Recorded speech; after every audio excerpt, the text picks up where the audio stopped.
Good morning అండి. ఊరెళ్ళి వచ్చానండి నేను. బోల్డ్ కవర్లు ఉన్నాయండి మనం చెప్పుకోవడానికి. చెప్పు రాము, ఏంటి విశేషాలు? సమ్మర్ హాలిడేస్ బాగా ఎంజాయ్ చేశారు అయితే మీరు? అవునండి, మా తాతగారు ఊరు పల్లెటూరు అండి. సరే వెళ్ళాం, పట్నం నుంచి వెళ్ళాం కదా. మంది బాగుంటాయి పల్లెటూళ్ళని, సినిమాల్లో ఒకటి బాగా చూపిస్తారని చెప్పి ఇంకా అన్నీ చూసి రావచ్చని వెళ్ళాం. శుభ్రంగా 15 రోజులు అక్కడే ఉన్నామండి. బోల్డెన్ ఎక్స్పీరియన్స్లు అండి మాకు. సరే కానీ వికట కవి అనే పదం ఎప్పుడైనా విన్నారా మీరు? మీకు తెలుసా దాని గురించి? తెనాలి రామకృష్ణ గారి బిరుదండి అది. అంతేకాదమ్మా, దీన్ని ఇటు నుంచి చూసినా కూడా ఒకలాగే ఉంటుంది. వికట కవి. వికట కవిని తిరగే చదివినా కూడా వికట కవే. బాగుంది కదా ఇలాగా? రాయడం అంటే గుర్తొచ్చిందండి. ఇందాక వస్తుంటే వీధిలో గోడల మీద బోల్డ్ రాతలు ఉన్నాయి. ఇప్పుడు కూడా చాలా చోట్ల స్టిక్ నోబిల్స్ అని రాతలు రాయొద్దని పెడుతూ ఉంటారు, ఊర్లు పెడుతూ ఉంటారు. కానీ ఆయన రాసేవాళ్ళు రాస్తూ ఉంటారు. అయితే ఒక పదం మాత్రం చాలా వింతగా అనిపించిందండి నాకు. అదేంటంటే గడిగాడు వానసిర అని రాసింది. అది ఏంటా అని అలా ఆలోచించుకుంటూ వచ్చాను ఇక్కడికి. మీకు తెలిస్తే చెప్పండి. అదేనరా, దాన్ని తిరగేసి చదవండి, దాని అర్థం మీకు అర్థమవుతుంది. ఇందాక వికటకవని తిరగేస్తే వికటకవ వచ్చింది కదా, ఇప్పుడు దీన్ని మీరు తిరగేసి చదవండి, ఏమొస్తుంది కుదురు కానీ. రాసినవాడు గాడిద. భలే ఉంది సార్. అవునా? వాళ్ళ చదివినవాడు గాడిద అనలేదు, ఇంకా నయమే. అదేనరా, గోడల మీద ఎవరు రాయొద్దు పోస్టర్లు అంటే ఎంతదని పెడుతుంటారు కదా, అలాగే ఇది కూడాను.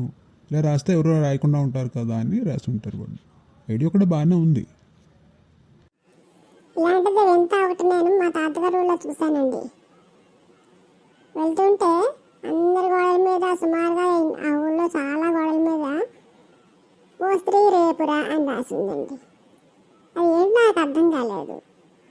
ఏంటి ఇలా రాసింది అని ఎవరిని అడిగినా కూడా కొంతమంది అయితే చెప్తున్నారు, కొంతమంది అభివృద్ధి చూసుకుంటున్నారు, కొంతమంది ఇలాగా క్వశ్చన్ మార్క్ మొహం పెడుతున్నారు. ఎవరు సరిగ్గా చెప్పట్లేదు. చివరికి ఒక పెద్ద ఆయన దగ్గరికి వెళ్ళండి, వెళ్ళి అడిగితే అని చెప్పారు మాట. అప్పుడు ఓ స్త్రీ రేపురా అంటే అక్కడేవో మూఢనమ్మకాలు ఉండేవి. మొత్తం మీద ఏవో దీంతో ఓ స్త్రీ రేపురా అంటే తలుపు కొడితే ఓ స్త్రీ రేపురా అనగానే వెళ్ళిపోయిందని ఎవరో ఏదో కథ చెప్పారు. దయ్యం వచ్చిందని, లేకపోతే దయ్యం తలుపు కొట్టింది అని చెప్పి ఓ స్త్రీ రేపురా అనగానే వెళ్ళిపోయింది అని చెప్పి ఏవో కథలు వెళ్ళేవాళ్ళు. ఇంకా అక్కడి నుంచి అందరూ ఎవరి మన వాళ్ళే వాళ్ళ ఇంటి గోడ మీద ఓ స్త్రీ రేపురా అని రాసేసుకునేవాళ్ళు అనమాట. అలా వచ్చింది ఇది. అలా నిజం అంతవరకు ఎవరికి తెలియదు. కాకపోతే అదన్నమాట. అవును, నిజమే. అప్పట్లో ఈ మాట చాలా ప్రచారం అయింది. అందరూ భయపడుతూ ఉండేవాళ్ళు కూడా చాలా ఊళ్ళో అయితే. సరే, దాన్ని పక్కన పెట్టు. కొన్ని ఉంటాయి, కొన్ని సెంటెన్సులు ఏంటంటే ఇవ్వాల్సిన చోట గ్యాప్ ఇవ్వకుండా రాసిన వాడి అర్థం మారిపోతుంది, లేక తమాషాగా ఉంటుంది. కొన్ని చోట్లేమో తిరగేసి రాస్తే అర్థం వేరేలా ఉంటుంది. రకరకాలు మన తెలుగు భాషలో ఎన్నో ఉన్నాయి ఇలాంటివన్నీ. ఇప్పుడు ఒకటి చెప్పాలి మీకు, ఏంటంటే రాముని తోక పెవరండిట్లని అని చదివేట్టు ఒకడు పుస్తకం చదవమంటే. అంటే అదేంటి రాముని తోక పెవరండిట్లు ఏంట్రా, సరిగ్గా చదువు అంటే అవును సార్ ఇలాగే ఉందండి అని చూపించేవట్ట. అప్పుడు చూస్తే ఏంటంటే ఆ రామునితో అన్న తర్వాత గ్యాప్ ఇవ్వాల్సిందని పక్కన ఇచ్చాడనమాట. రామునితో కవివరండి ఇట్లని అని ఉండాలి. ఆ పక్కనకి గ్యాప్ ఇవ్వడం వల్ల ఏమైంది, అది పక్కన చేరింది, తోక అయింది చివరికి. అలా వచ్చాయి అన్నమాట, ఇలా వింత వింత అర్థాలని. బాగుంది, రేవాళ్ళకి వెళ్ళండి ఇంకా.